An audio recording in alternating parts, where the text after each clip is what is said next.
Welcome to this dramatic therapy monologue. Listen to this meditation with an open mind and heart. In between each part, focus on your breath. Start now by inhaling deeply through your nose and slowly exhaling through your mouth. Then gently turn your attention to the natural rhythms of your breath.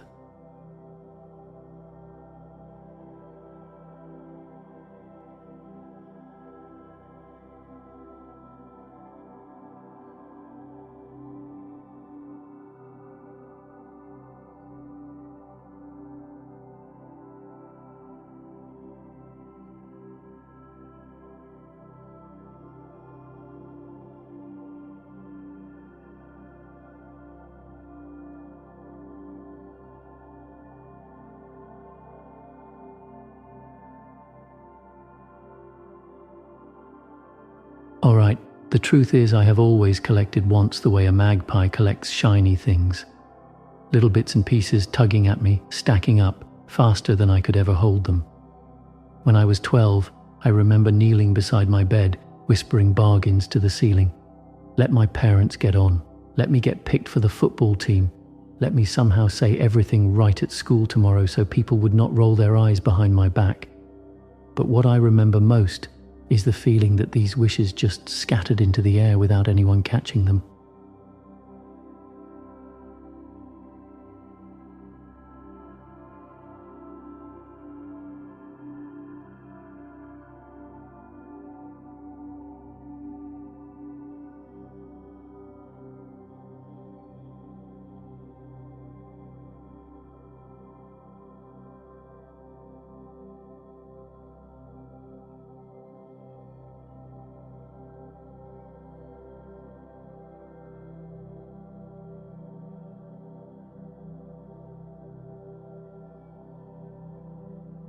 My mother once told me, focus on what you can change.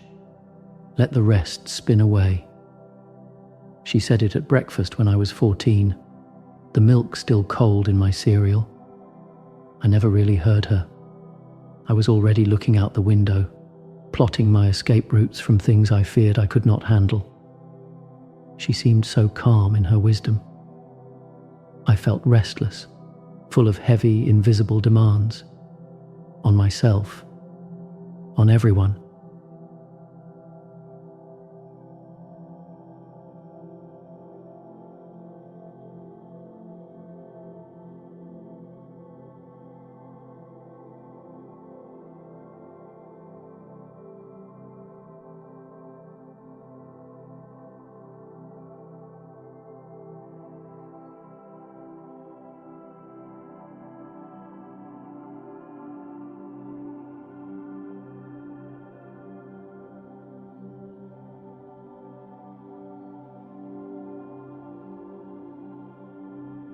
I have dragged those wants into every part of my life.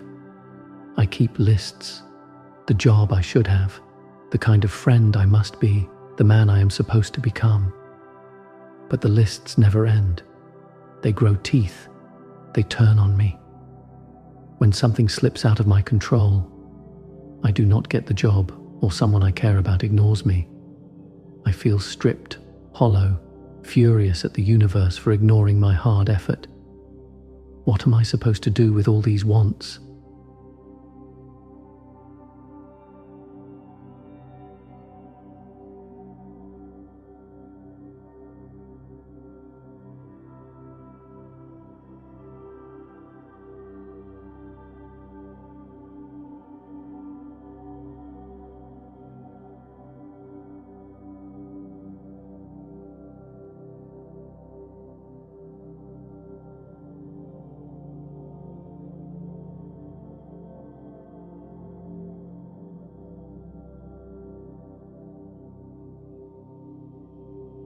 I read the Stoics for the first time during one of those sleepless stretches. 3 a.m, the room lit by the blue glow of my phone, a foggy calm pressing against the windows. They said, focus your effort on what you can control and meet the rest with calm. It sounded surgical, cold, but something about the sharpness of it sliced me open. Maybe because I have spent most of my life pleading with the second group, trying to wrestle control from other people, from the weather, from my own immune system when it flares up and says, "Not today."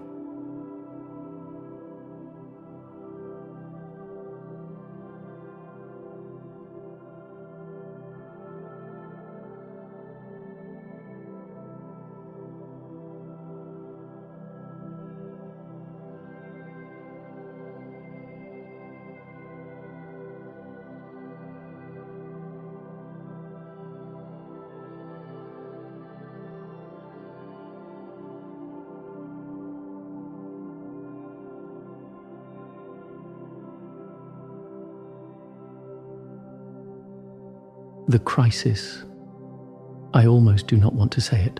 Last year, when my father was ill and there was nothing I could do to change it, I did not sleep. I tried to bargain with the hospital ceiling just like when I was a child.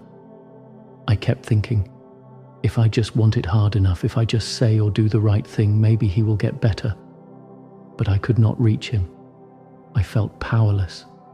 My voice kept echoing into silence. I failed. Not because I did not try, but because I kept battering my focus against something immovable and forgetting every bit of sense the Stoics tried to send my way.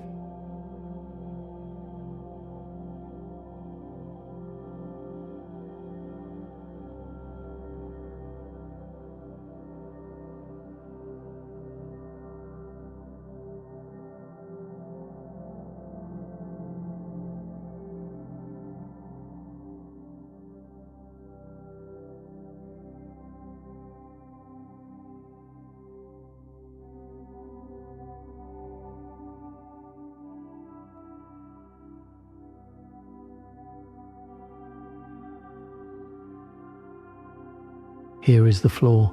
I cannot bear to face that some things, the deepest things, will never answer to my will, because as a boy, I thought if I was just good enough, or promising enough, or stubborn enough, the world would finally open up. I never really accepted my edges. I pushed against them so hard that I bruised myself. In my need to matter, I forgot what was mine to change.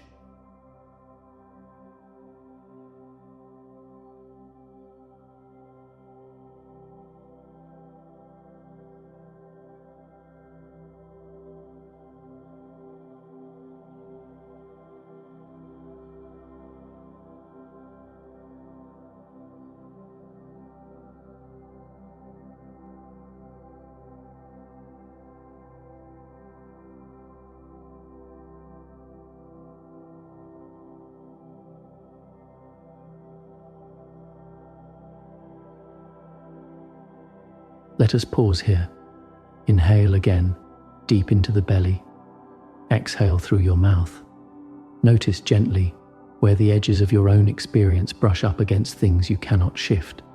What is inside, what is beyond, and all that lives in between.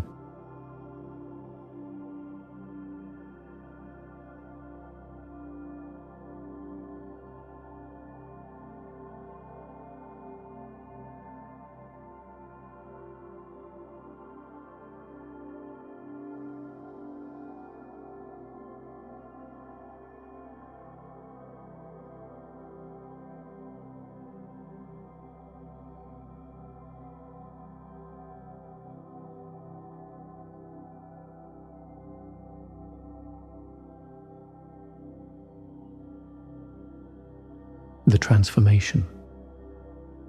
I'm not sure it was an explosion. It felt more like waking up in a room after the fire has burned through and finding there is still something left. When I finally let myself see that my power has a boundary, it was not crushing. It was a relief. I was human again, just a man, standing in a hospital corridor, holding my father's hand, saying quietly that I love him. That was all I could do. And when I accepted it, I did not feel lesser. I felt real, present. The wanting did not go away, but my grip on the impossible loosened, and my hands were finally free to do what I actually could.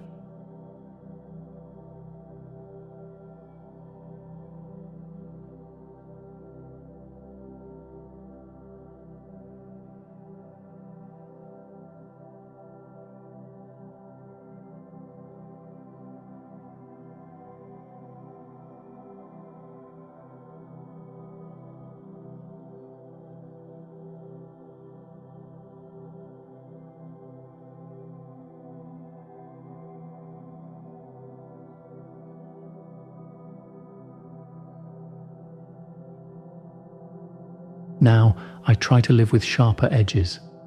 When life hurls its weather at me, I let myself feel the storm, but I keep my focus on where my hands and voice and choices can make a mark.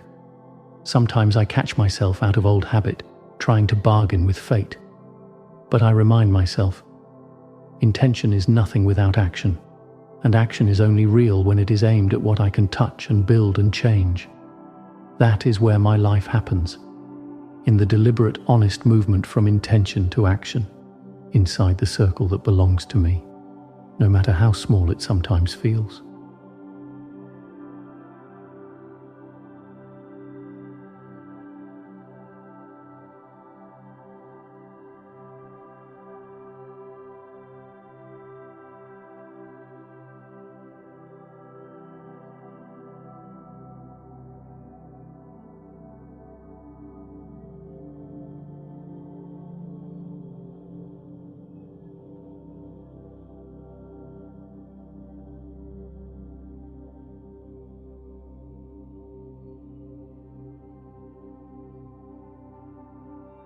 And in that space, ordinary, precious, brutally honest, I am enough.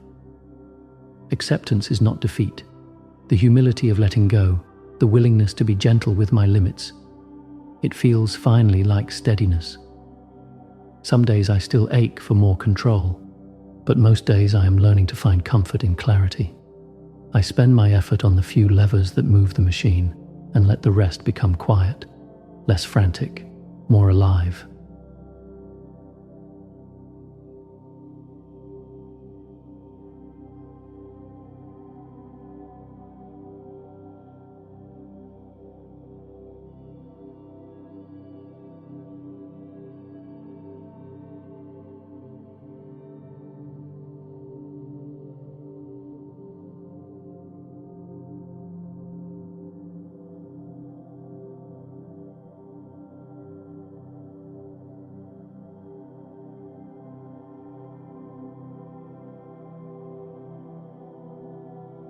Take one last breath in. Exhale. Notice how you sit, exactly as you are, in the middle of everything you can and cannot change. That is not failure. That is the making of a life. What you do here, at your boundary, responding, letting go, acting with care, this is who you are, and it is enough. Thank you for listening. Remember, focus your effort where you can make a difference, and let the rest float away.